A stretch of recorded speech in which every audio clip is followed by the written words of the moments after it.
Yuk, subscribe yuk.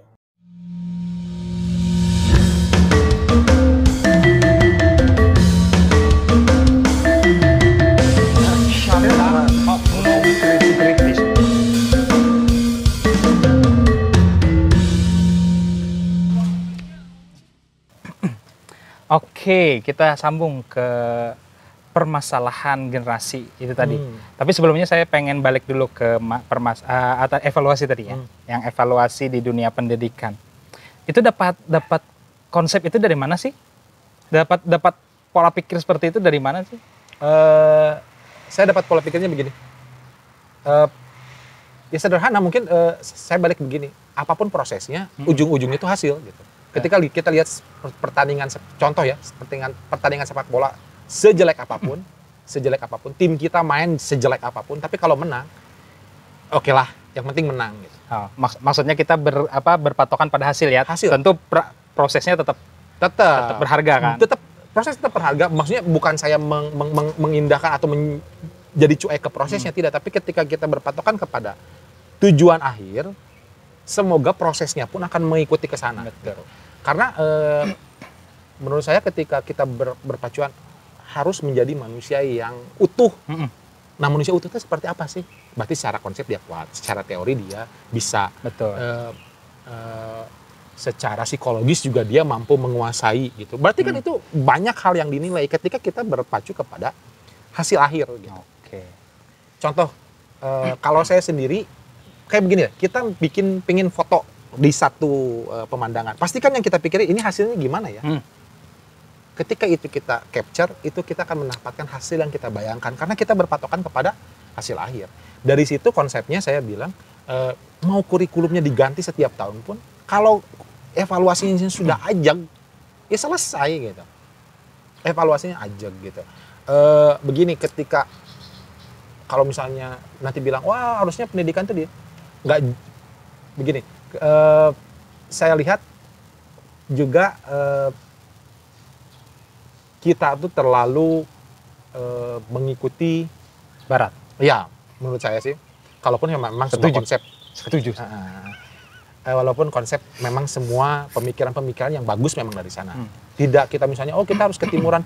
Tidak juga, selama itu bagus, it's okay. Cuman kita jadi, apa yang hype di sana, kita tuh jadi kayak anak alay gitu. Apa yang hype di sana, ya kita ikutin. Di sana lagi ngetren. Tanpa menyesuaikan dengan kondisi kita. Nah, begitu. Itu pula yang terjadi kepada pendidik. Misalnya, sekarang semua orang lagi mengiblat pada Finlandia. Memang tujuan akhir kita bisa jadi kayak Finlandia, tapi prosesnya coba lihat. Betul. Kalau kita punya tujuan akhir kayak Finlandia, bagus. Coba lihat prosesnya. Ya. Berapa tahun mereka bisa seperti itu? Betul. Bahkan untuk Amerika pun biasanya itu mereka akan mengevaluasi kurikulum kalau tidak salah ya. Itu setelah 10 tahun. Jadi ajak dulu gitu. Betul. Baru bisa dievaluasi. Bukan ganti menteri, ganti kurikulum ya. Nah, begitulah. Itu politiknya begitu. Ya, gitu.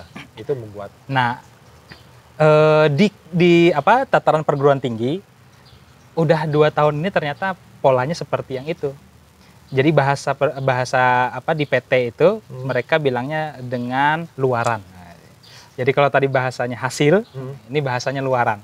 Jadi di perguruan tinggi sudah pakai itu, bahwa patokan kita untuk mengajar adalah luaran. Luarannya mau apa dulu? Jadi kami, ya kebetulan saya kemarin tuh diutus untuk memahami seluk-beluk yang program baru ini. Mungkin kurikulum, inilah bahasanya, bahwa semuanya fokus pendidikan di perguruan tinggi adalah luaran. Kemarin tuh kebetulan saya yang ikut ditatar di sana dan sebagainya. Memang ternyata kita ini dulu tadi betul. Apa sih pengenin? Misalkan kampus bahasa. Kampus bahasa itu yang dipengenin apa? Jadi seseorang yang pandai berbahasa ini tapi di bidang misalkan digital. Misalkan. Jadi nanti kesininya itu bukan hanya proses pembelajaran di kelas saja, tapi semuanya, instrumennya, fasilitasnya, bahkan sampai RPP ya kalau di SMA di sekolah RPP ya. Itu per minggunya harus betul-betul inline dengan si luaran tadi, hasil tadi. Tapi luaran juga harus diturunkan dari visi misi katanya. Betul. Nah, yang saya masih belum paham di SMP atau SMA gitu, visi misi per sekolah itu ada nggak sih? Atau visi misinya se-Indonesiaun? Se-Indonesia? Iya, se-Indonesia. Jadi mesti mampu mewujudkan manusia yang berpancasila dan bla bla bla bla bla gitu. Tapi kan terlalu banyak itu. Memang. Jadi kenyang dong nanti. Maksudnya bukan kenyang lagi, apa? Kemerkaan bahasa Sundanya. Iya, apa? maksudnya kita full gitu. Kebanyakan memang. Terlalu sampai muntah gitu. Iya, betul. Karena pelajaran Indonesia itu sangat banyak. Ya, betul. Muatan kurikulum di kita tuh padat. Sangat padat. Sangat padat. Saking padatnya sampai tidak punya waktu lagi untuk siswa aktualisasi diri. Iya, makanya ketika mereka alay di Instagram atau alay di platform yang lain, hal itu wajar karena mereka tidak ada wadah untuk mengekspresikan dia secara diri dia gitu. Ini contoh begini, kalau kita bandingkan dengan, mohon maaf ya, maksudnya ketika kita membandingkan dengan masa kecil kita dulu yang kelahiran 80 atau 90, bukannya lebih baik kita, bukan gitu. Tapi kita dulu sedikit beruntung di mana kita bisa mengaktualisasikan diri kita tuh setiap hari. Kita tuh masih zaman misalnya 3 bulan ini main layangan. Betul. Nanti 3 bulan kemudian itu pasti main kelereng. Betul. Itu semua dijalani hari per hari seperti itu begitu. Sedangkan sekarang musimnya semua sama. Handphone dan game. Kalaupun misalnya ada game baru, tetap kegiatan dilakukan itu gitu. Betul. Saya jadi ingat cerita di masa kecil gitu ya. Main A, main B, main C. C ini nggak bisa. Jadi frustasi kalau ada teman-teman ngajak main C nggak mau. Ya, betul. Tapi di masa dewasa kita sadar bahwa gue tuh lemah di sini. Akhirnya kita bisa menentukan diri kita ini lebih bagus daripada anak zaman sekarang. Ya nggak tahu ya. Wallahu alam. Anak zaman sekarang nanti kalau dia sudah dewasa, apakah seperti kita bisa memilih-milih lokasi ini? Misalkan gitu ya, tadi Pak Dano bilang, saya itu nggak bisa berdiam diri, saya itu orangnya aktif. Itu kan berarti faktor di masa lalu kita pernah mengantarkan kita pada pemikiran atau kesimpulan bahwa diri kita adalah yang A, yang B, yang ini. Jadi kita bisa menentukan profesi kita, masa depan kita. Oke. Jadi mungkin ini juga menurut saya itu juga, saya nggak tahu ini apakah konsep atau gimana sih. Saya kurang tahu. Dulu tuh kita tuh manusia itu disamaratakan. Permainannya apapun disamaratakan. Jadi semua dianggap sama. Ya. Tahun 90-an, 80-an gitu. Pokoknya semua harus sama. Kalau misalnya ada sekumpulan anak-anak, ada yang sepatunya beda sedikit, wah kamu, kan gitu ya kalau kita zaman SD dulu, wah kamu beda dengan saya gitu. Padahal hal itu. Tapi karena kita semua sama, disamakan, ada orang-orang yang pengen berbeda. Sedangkan sekarang semua orang menganggap dirinya itu spesial. Tapi ketika ada yang berbeda, wah, kenapa kamu berbeda? Kata saya justru semua orang tuh kan berbeda. Kita tuh jadi dulu tuh kita samakan semua. Tapi ketika ada perbedaan, oh iya ya dia berbeda. Tapi sekarang semua orang ditunjukkan ke individualistisan. Tapi ketika ada orang yang berpendapat berbeda, itu semua orang nyinyir gitu. Iya. Saya nggak tahu ini bagaimana, tapi saya juga belum sempat melihat seperti itu gitu ke anak-anak. Tapi anak-anak sekarang juga terlalu menspesialkan dirinya sendiri. Individualisnya juga lumayan lebih tinggi ya. Lebih tinggi. Kalau misalnya dibalikin kayak yang tadi bahwa anak bisa menentukan suatu hari dia mau apa, sebenarnya sudah bisa. Anak-anak sekarang itu dengan sangat mudah akan memilih apa yang dia mau. Kita bisa lihat ketika kita zaman dulu pengen dengar misalnya satu artis tertentu, kita harus beli kaset atau CD dan kita harus mendengar whole album. Iya. Dari lagu 1 sampai selesai.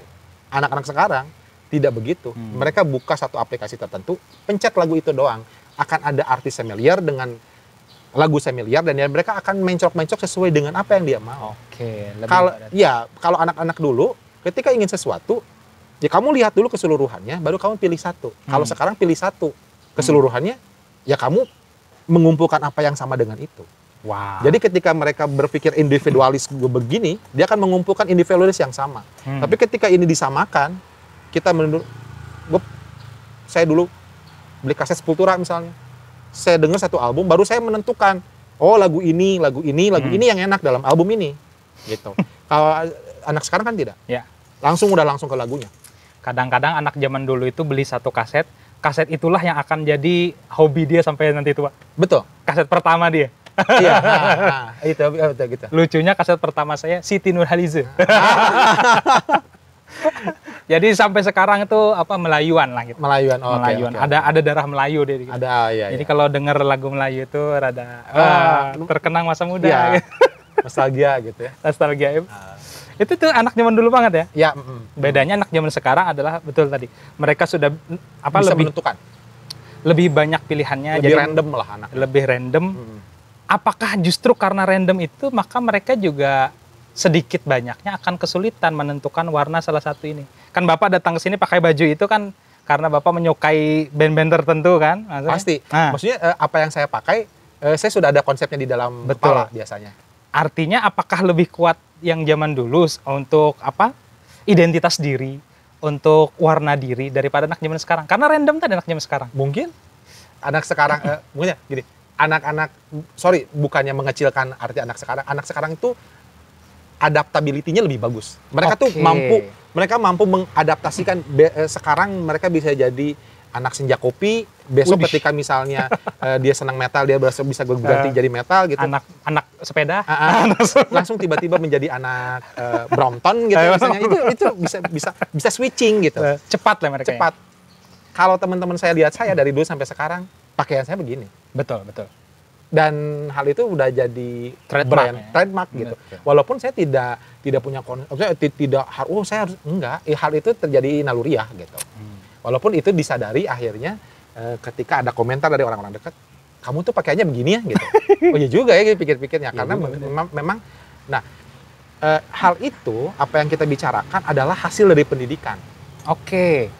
Menurut saya itu nyangkutnya ke pendidikan karena sekolah itu ternyata tidak hanya materi, ada lingkungan, ada teman-teman, ada geng di dalamnya, ada apapun itu gitu ya, ada hal yang baik dan buruk itu yang membentuk manusia secara utuh. Apa yang terjadi misalnya sekarang kita bisa membandingkan anak dulu anak sekarang, mau tidak mau itu terjadi di sekolah. Sangat memang porsi waktu di sekolah kan cukup banyak. Banyak gitu. Dari sekarang jam berapa? Jam 7 ya mulainya? Iya jam 7, setengah 7 di Bandung. Wih. Ya. Serius? Iya, pagi setengah 7. Ya, wow. 6.30. setengah 7 sampai jam SMK ya. Saya ngajar sampai jam 4 sore. Wow.